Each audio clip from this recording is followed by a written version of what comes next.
Ahora vamos a grabar una cápsula de la clase de fisiología renal. Esta clase la vamos a dividir en dos cápsulas.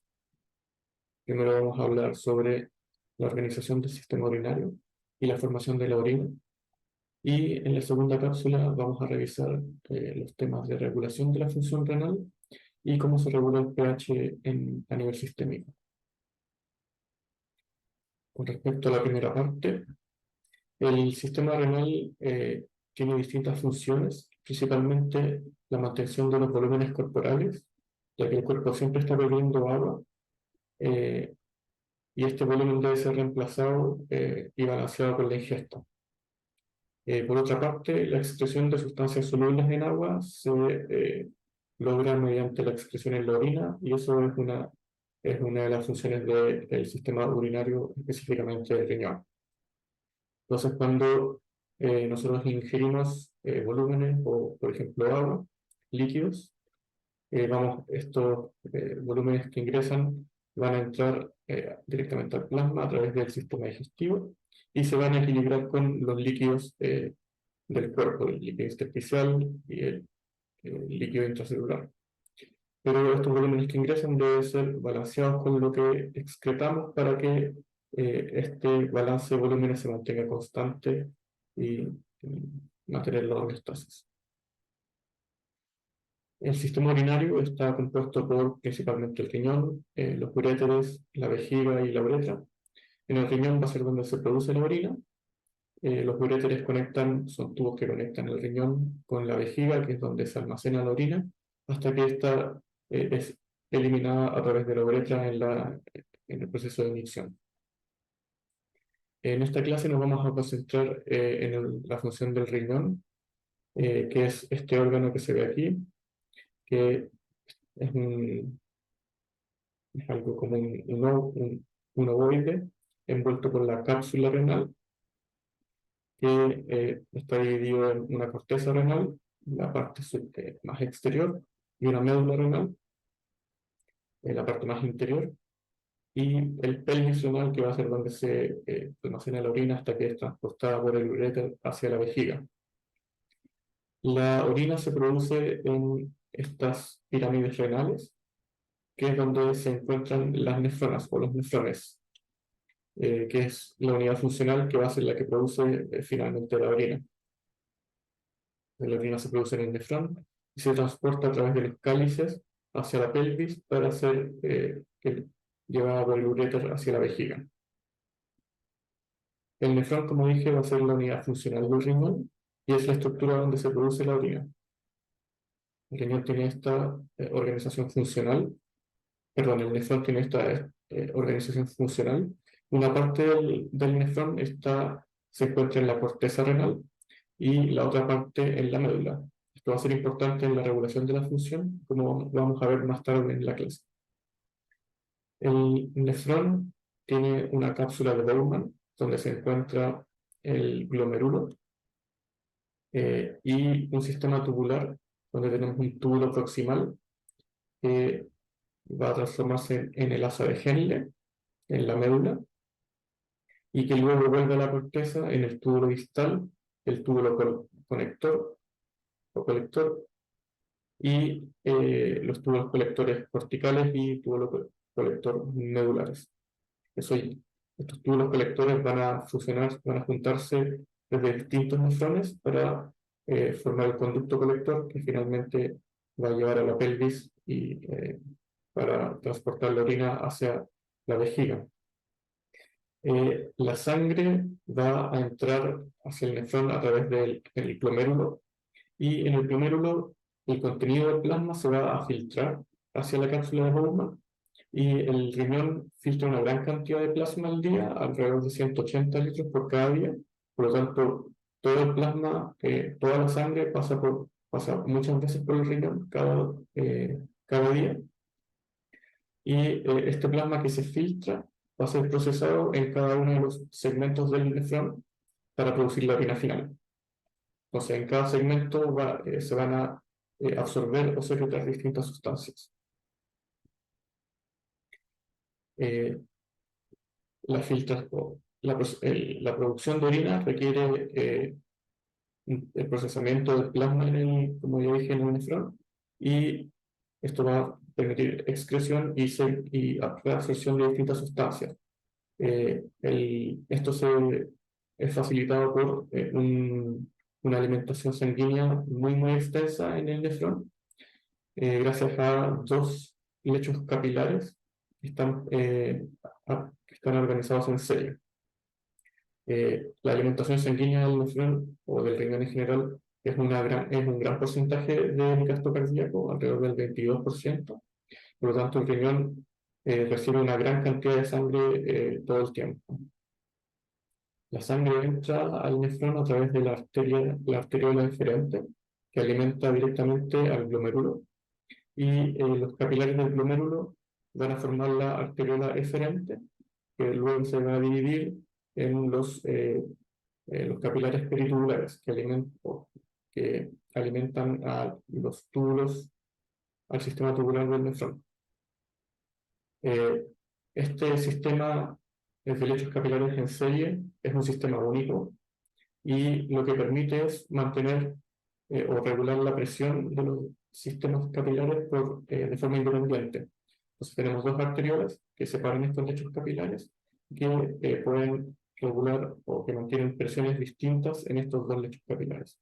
Entonces el glomérulo va a mantener una presión de alrededor de 60 milímetros de mercurio, mientras que los capilares peritubulares van a mantener una presión de alrededor de 13 milímetros de mercurio. Estas diferencias de presiones van a ser importantes para sus funciones, como ya vamos a ver.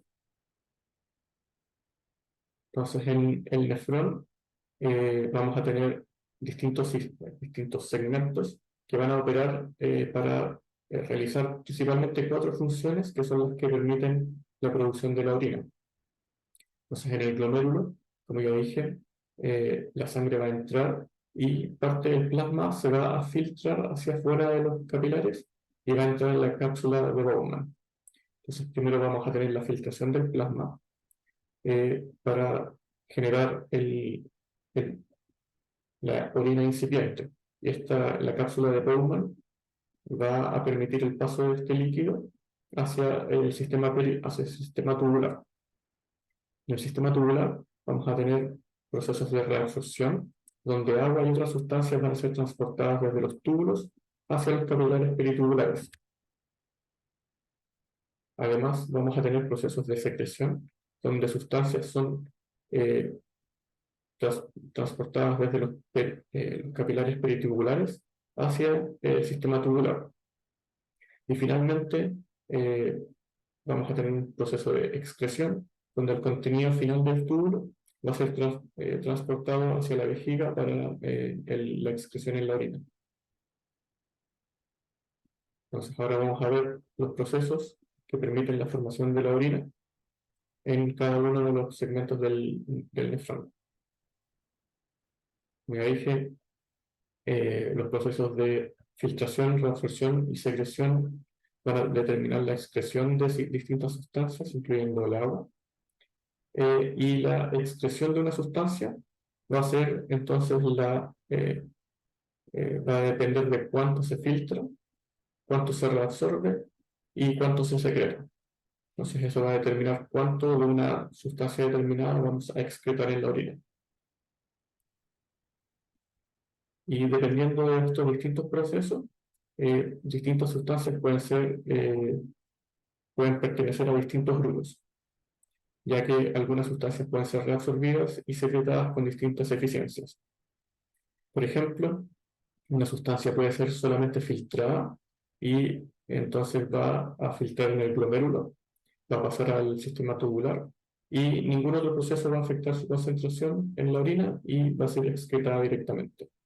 Y un ejemplo de este tipo de sustancia es la creatinina. Por otro lado, una sustancia puede ser filtrada en el glomérulo y puede ser parcialmente reabsorbida en el sistema tubular. Entonces, en la orina va a ser excretada una menor cantidad de lo que se filtra. Y ejemplos buenos son el sodio y el cloro. Por otro lado, una sustancia puede ser filtrada en el glomérulo y puede ser completamente reabsorbido en el sistema tubular. Entonces no vamos a excretar básicamente nada en la orina. Ejemplos de esto son la glucosa y los aminoácidos. Y finalmente, algunas sustancias pueden ser filtradas y además secretadas en el sistema tubular para excretar una gran cantidad de estas sustancias. Y ejemplos son los ácidos y las bases orgánicas eh, que deben ser eliminadas con gran eficiencia. Ahora vamos a ir revisando cada uno de estos pasos o cada uno de estos procesos y cómo ocurren en cada uno de los segmentos del nefrón, partiendo por el glomérulo. Entonces, en el glomérulo es donde ocurre el primer proceso de filtración glomerular, que va a ser este proceso donde el plasma o parte del plasma sale de los capilares y entra en la cápsula de Bowman. Entonces, en general, la tasa de filtración glomerular va a ser un 20% del flujo renal de plasma. Entonces, alrededor del 20% de la sangre o del plasma que circula por el glomérulo va a ser filtrado hacia la cápsula de Bowman. Además de este filtrado, más del 99% en general es reabsorbido en el nefrón. Entonces, si nosotros filtramos alrededor de 120 ml por minuto, vamos a reabsorber alrededor de 124 ml por minuto. Entonces, casi todo lo que se filtra o lo que sale del glomérulo va a ser reabsorbido en el sistema tubular. Y la utilidad de filtrar una gran cantidad de volumen y después reabsorberlo es que permite eliminar desechos de forma muy eficaz, y además todo el plasma o toda la sangre del cuerpo puede ser procesada muchas veces al día en el riñón. Esto permite controlar estrictamente el contenido del plasma y también los volúmenes sanguíneos. Entonces, en el glomérulo lo que vamos a tener va a ser un sistema capilar muy complejo, con capilares que hacen mucha anastomosis y que está formado por un endotelio fenestrado, lo que permite el paso de moléculas desde la sangre hacia afuera del capilar. Ahora, el glomérulo tiene tres barreras eh, que permiten el paso de algunas sustancias, pero que controlan el paso de algunas sustancias determinadas. Entonces, la primera barrera va a ser el endotelio mismo, que tiene fenestraciones, pero que tiene en la membrana una carga negativa bastante grande. Luego viene una membrana basal que recubre todo el glomérulo y que va a ser una red de proteínas bien compleja que actúa como una red que permite el paso de sustancias por tamaño y además que también tiene una carga negativa bien grande. Y finalmente vamos a tener un epitelio discontinuo que se muestra en estas células que se llaman podocitos, que son células que extienden pies que recubre todo el espacio sobre la membrana basal. Estos pies van a ser discontinuos, entonces permiten el paso de moléculas, pero tienen una gran carga negativa, al igual que el endotelio y la membrana basal. Por lo tanto, las cosas con carga negativa van a tender a moverse más lentamente o van a tender a quedar retenidas dentro de los capilares. De esta forma, usando estas tres barreras, eh, el glomérulo puede regular de alguna forma el paso de moléculas eh, dado por tamaño y carga. Las moléculas más grandes van a filtrar menos que las moléculas más pequeñas. O sea, aquí tenemos en esta tabla distintas moléculas de distinto tamaño y se muestra su capacidad de filtrar, o sea, la capacidad de salir del capilar y entrar a la cápsula de Bowman. Entonces, si decimos que el agua tiene una capacidad de 1 de filtrar, entonces el sodio y la glucosa también, que son moléculas pequeñas, también tienen una capacidad muy alta de filtrar, pero una proteína grande, como la albúmina, tiene una capacidad de filtrar muy pequeña. Y las proteínas en general tienen carga negativa, y eso también, no solo por su tamaño, sino también por su carga, van a filtrar de una forma muy pequeña. Muy pocas proteínas van a filtrar hacia afuera del glomérulo. Y aquí se muestra que si uno tiene una molécula con mucha carga negativa, va a filtrar mucho más lento que una molécula con carga positiva. ¿Ya? Entonces, estos dos mecanismos, el filtrado por tamaño y por carga, van a evitar que las proteínas salgan del plasma o salgan de la sangre y entren en la cápsula de Bowman. Por lo tanto, uno en general no debería esperar que hayan proteínas en la orina. Ahora, las fuerzas físicas que determinan la salida del plasma o la filtración del glomérulo, en el glomérulo son principalmente estas tres. La presión hidrostática dentro del capilar, en el glomérulo, que como dije es alrededor de 60 milímetros de mercurio. La presión coloidosmótica dentro del glomérulo, que está dado principalmente por las proteínas que no pueden salir, eh, que no pueden filtrar y que ejercen alrededor de 32 milímetros de mercurio. eh, y además la presión hidrostática de la cápsula de Bowman, que va a ser alrededor de 18 milímetros de mercurio.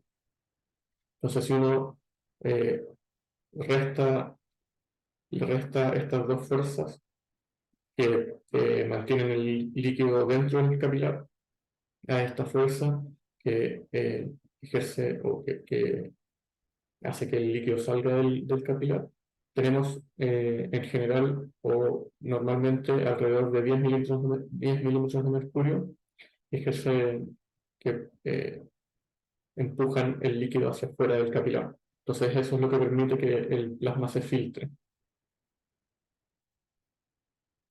Ahora, el glomérulo va a ser una red capilar y por lo tanto la sangre va a ir fluyendo a través de esta red capilar y va a ir filtrándose plasma hacia afuera a lo largo del glomérulo. Entonces, cuando la sangre entra en el glomérulo, empieza a filtrar rápidamente porque tiene esta fuerza que está empujando hacia afuera, pero al salir el líquido, al salir plasma y agua, las proteínas que quedan adentro se van a ir concentrando. Entonces, estas proteínas que son retenidas dentro del capilar van a empezar a ejercer cada vez más presión coloidosmótica. Entonces, la fuerza que empuja el líquido hacia afuera al final va a ir disminuyendo, porque yo estoy aumentando la presión coloidosmótica. Entonces, esa fuerza retiene el plasma dentro del capilar. Entonces, mientras la sangre se va moviendo a lo largo del glomérulo, la presión coloidosmótica va a ir aumentando porque yo estoy concentrando proteínas dentro del capilar. Entonces, al final, en el extremo aferente voy a tener una gran fuerza eh, para que el plasma salga del capilar, pero en el extremo deferente, al final del glomérulo, voy a tener menos fuerza para que el plasma salga. Entonces va a haber un gradiente de fuerza o de filtración desde el extremo aferente hacia el extremo eferente. Y esto va a ser importante después porque eh, mientras más plasma salga, mientras más filtre, más grande va a ser la presión coloidosmótica en el extremo deferente, y esto se va a ver traducido en una presión, en una fuerza para reabsorber agua después en los capilares peritubulares.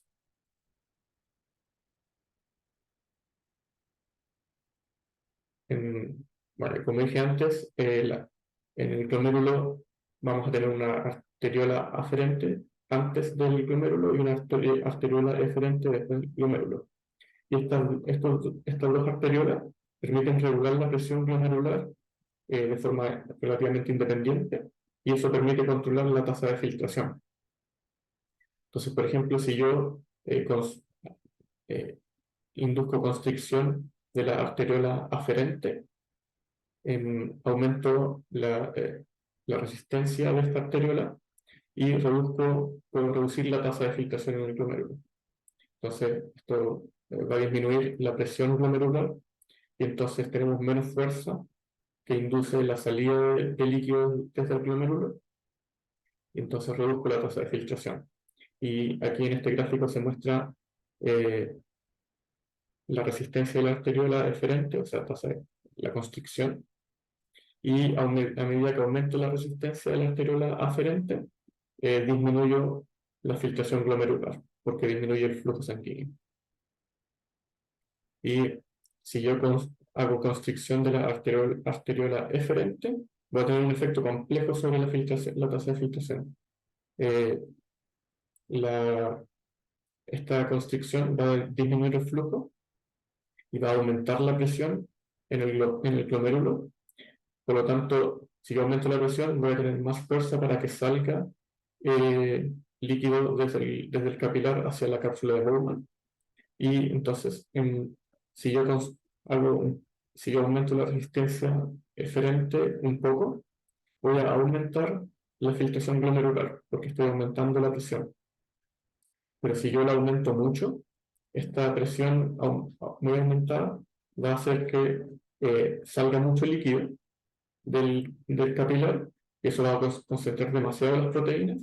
Entonces, yo estoy aumentando mucho la presión coloidosmótica dentro del capilar, y eso va a hacer que eh, eventualmente salga o disminuya mucho la fuerza que empuja el líquido hacia afuera del glomérulo, y por lo tanto voy a empezar a disminuir la filtración glomerular. ¿Ya? Entonces, eh, ese es el proceso de filtración y cómo ocurre en el glomérulo. Y luego en el sistema tubular vamos a tener los procesos de reabsorción y secreción. Y esto va a ocurrir de forma diferencial en cada uno de los segmentos de los tubos. Entonces vamos a ir revisando cada uno de estos segmentos por separado. Ahora es importante mencionar que la reabsorción de sustancias en los túbulos va a ser muy selectiva. Entonces algunas sustancias van a ser reabsorbidas con mucha eficiencia y otras sustancias van a ser reabsorbidas con muy baja eficiencia. De la misma forma, la secreción también es muy selectiva. Y en todos los casos, la fuerza impulsora final para la reabsorción y también para la secreción de todos los solutos va a provenir principalmente de la bomba sodio-potasio, que es la proteína más importante que hemos discutido, o una de las proteínas muy importantes que hemos discutido durante este curso, que va a ser la bomba que mueve o que permite el movimiento, la salida de iones sodio y la entrada de iones potasio. Entonces, como dije, distintas sustancias son absorbidas, reabsorbidas y excretadas de forma diferencial. Por ejemplo, la glucosa va a ser reabsorbida en su totalidad. En general no deberíamos observar glucosa en la orina. Solamente eso ocurre en algunas condiciones patológicas como en diabetes descontrolada. Y de la misma forma, otras sustancias son reabsorbidas con muy alta eficiencia, por ejemplo, el sodio y el cloro en más de un 99%, y otras sustancias como la urea y la creatinina son reabsorbidas con una eficiencia relativamente baja. Ahora, como dije, cada uno de los segmentos del sistema tubular tiene distintas funciones, entonces vamos a ir revisando cada uno de ellos de forma separada. Primero está el túbulo proximal por cercano al glomérulo, y que es esta parte del nefrón. El túbulo proximal está formado por un epitelio columnar con muchas microvellosidades, que eso le provee una gran superficie de interacción con el líquido intratubular, que va a ser, este es el lumen del túbulo. En la membrana celular que está expuesta al lumen, que es la membrana apical y que tiene las microvellosidades, van a haber muchas proteínas que permiten el transporte de sólidos. Y estas células van a tener una alta tasa metabólica que permite mantener la actividad de la sodio-potasio, de la bomba sodio-potasio. Y eso le permite mantener los gradientes y los potenciales electroquímicos adecuados para permitir el transporte de todas estas sustancias. Entonces, las células del túbulo proximal vamos a tener un vaso de potasio en la membrana vasolateral, que va a estar muy activa, vamos a producir mucha energía para mantener esta bomba activa, y eso va a hacer varias cosas. Va a mantener la concentración de sodio intracelular en niveles bajos, porque va a sacar sodio hacia el líquido intersticial. Y eso también mantiene el potencial de membrana negativo, como en la gran mayoría de las células. Entonces, estas condiciones van a proveer la energía necesaria para el transporte activo secundario de distintos solutos, incluyendo glucosa y aminoácidos. Entonces, nosotros tenemos bajo sodio dentro de la célula y alto sodio en el lumen, y eso nos permite usar el sodio como una fuerza impulsora para el transporte secundario de glucosa y de aminoácidos. Y entonces, de esta forma podemos reabsorber glucosa y aminoácidos desde el lumen tubular hacia la célula. Y este proceso va a ser muy eficiente, es lo que permite que nosotros filtremos una gran cantidad de glucosa y aminoácidos, pero finalmente en la orina no excretamos casi nada, o prácticamente nada.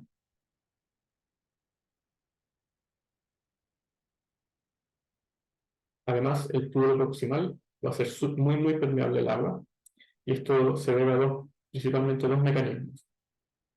En la membrana apical de la célula, la que está expuesta al lumen del túbulo, se encuentran muchas acuaporinas, que son proteínas, son canales que permiten el transporte de agua a través de la membrana, y además las uniones estrechas entre las células del epitelio van a ser permeables al agua. Entonces el agua puede atravesar la membrana a través de acuaporinas, y también puede entrar al intersticio a través de las uniones intercelulares. Y como yo estoy reabsorbiendo muchos solutos, glucosa, aminoácidos, una gran cantidad de sodio, eh, la presión osmótica del intersticio va a ser relativamente alta, y eso empuja agua para que salga desde el lumen tubular hacia el fluido intersticial. Entonces yo voy a estar en el túbulo proximal, voy a reabsorber muchos solutos, pero estos solutos van a empujar la reabsorción de agua concordante. Y de esta forma, si uno aquí en este gráfico tenemos eh, la concentración de distintos solutos en el líquido tubular y a lo largo del túbulo proximal. Si se fijan, la osmolaridad del túbulo se va a mantener relativamente constante. Eso es porque a pesar de que estoy reabsorbiendo solutos, también estoy reabsorbiendo agua al mismo tiempo. Entonces, la concentración de glucosa y aminoácidos cae muy rápidamente a lo largo del túbulo proximal por el mecanismo de reabsorción secundario, de transporte secundario, y la osmolaridad se mantiene relativamente constante, y aumenta la concentración tubular de creatinina, que no se reabsorbe y que se concentra dentro del túbulo. Luego del túbulo proximal vamos a tener el asa de Henle, que va a ser este conducto en forma de U.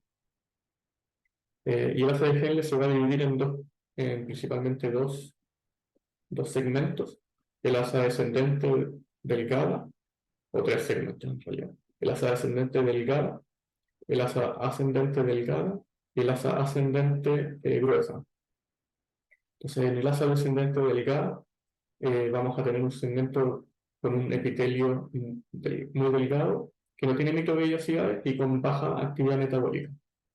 Este segmento tiene una alta permeabilidad al agua, y por lo tanto vamos a reabsorber agua y reabsorber solvente, y además permite la reabsorción por difusión pasiva de algunas sustancias como urea y sodio. Entonces, el agua, la urea y el sodio van a pasar por, por, eh, por transporte pasivo desde el lumen tubular hacia los capilares. Luego, en el lazo ascendente delgada ocurre, no hay mucho transporte de solutos ni agua, es muy impermeable al agua, por lo tanto, no hay mucho transporte.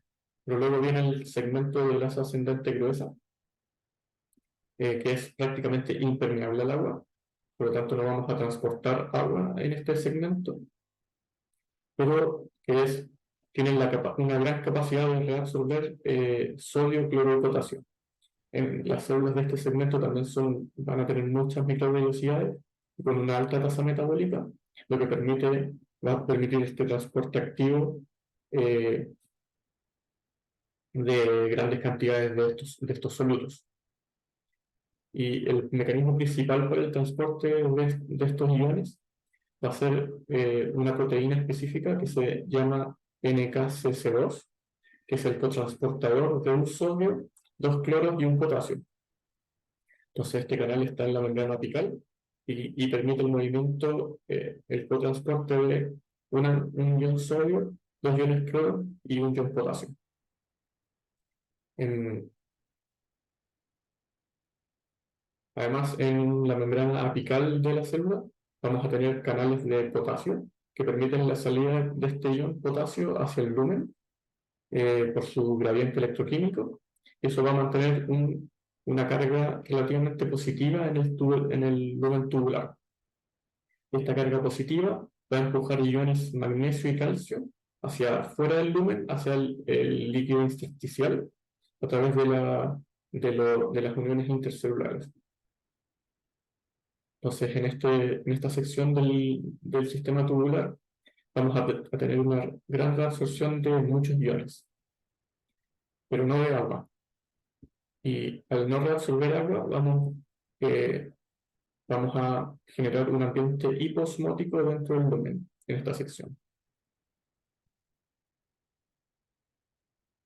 Luego tenemos la porción inicial del túbulo distal. El túbulo distal va a ser la parte del túbulo más distante del glomérulo, por lo tanto es el túbulo distal.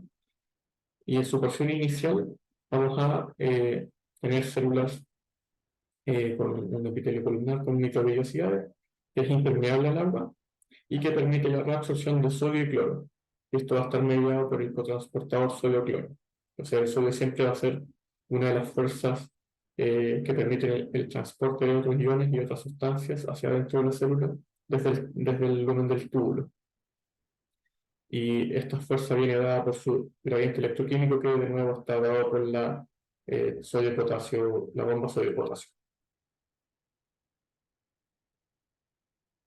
Ahora, en la porción inicial del túbulo distal vamos a tener una sección especializada del túbulo, donde la primera parte de esta porción inicial se va a denominar mácula densa, que son unas células especializadas y que son parte de lo que llamamos el aparato yuxtaglomerular, un aparato que está adyacente al glomérulo. Y este aparato va a participar en la regulación de la filtración glomerular regulando activamente la resistencia de las arteriolas tanto aferente como eferente. Y ya vimos que son las que regulan la tasa de filtración en el glomérulo, regulando sus propias resistencias y el flujo sanguíneo renal. Entonces, la mácula densa va a estar compuesto por unas células especializadas en el aparato yuxtaglomerular, que son células que interactúan eh, con, eh, las, con las células de las arteriolas, tanto aferente como eferente. Y estas células pueden detectar el contenido de sodio y cloro en el fluido tubular. Entonces, si ellas detectan que hay cambios en el contenido de estos iones, pueden inducir una respuesta de relajación de la arteriola eferente y constricción de la arteriola eferente.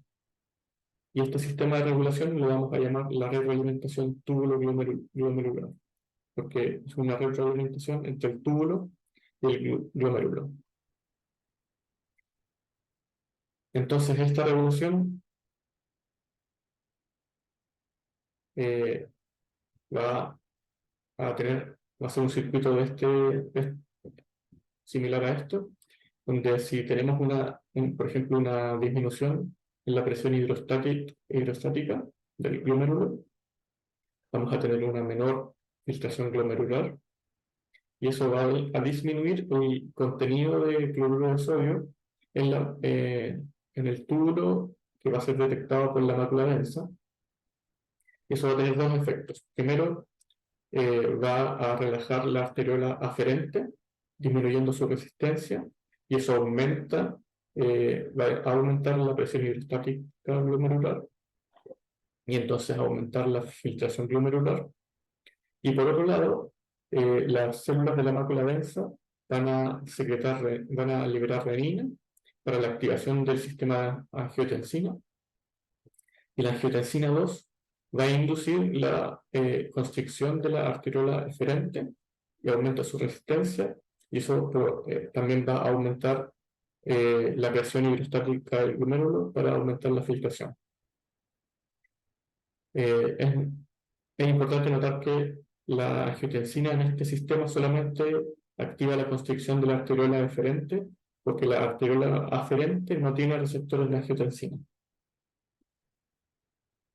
Entonces, con este sistema se puede regular la presión hidrostática del glomérulo y por lo tanto la filtración glomerular. Bueno, luego de la porción inicial del túbulo distal, donde podemos regular la filtración glomerular, vamos a tener la porción final del túbulo distal y el túbulo colector cortical. Y aquí vamos a tener un epitelio compuesto por dos tipos celulares, las células principales y las células intercaladas. Las células principales son las que van a principalmente mediar la absorción de sodio y de potasio, o sea, perdón, la reabsorción de sodio y secreción de potasio. Y las células intercaladas van a estar principalmente participando en la regulación ácido-base, regulando la secreción de protones y la reabsorción de bicarbonato. Eso lo vamos a revisar al final de la clase. Entonces las células principales van a tener canales de potasio y de sodio en la membrana apical que van a permitir la reabsorción de sodio y la secreción de potasio, principalmente por su potencial electroquímico. Entonces normalmente tenemos alto sodio en la célula, que permite la salida de este ion, y tenemos tenemos alto potasio en la célula, que permite la salida de este ion, y tenemos bajo sodio, que permite la entrada del ion. Esto está dado nuevamente por la bomba sodio-potasio.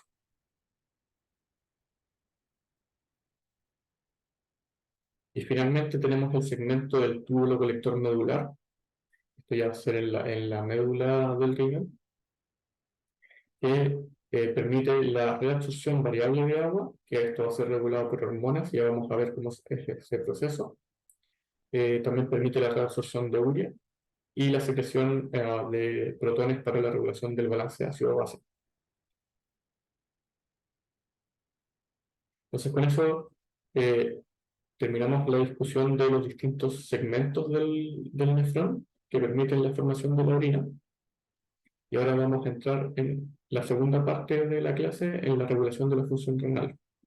Entonces, nos vemos en la siguiente cápsula.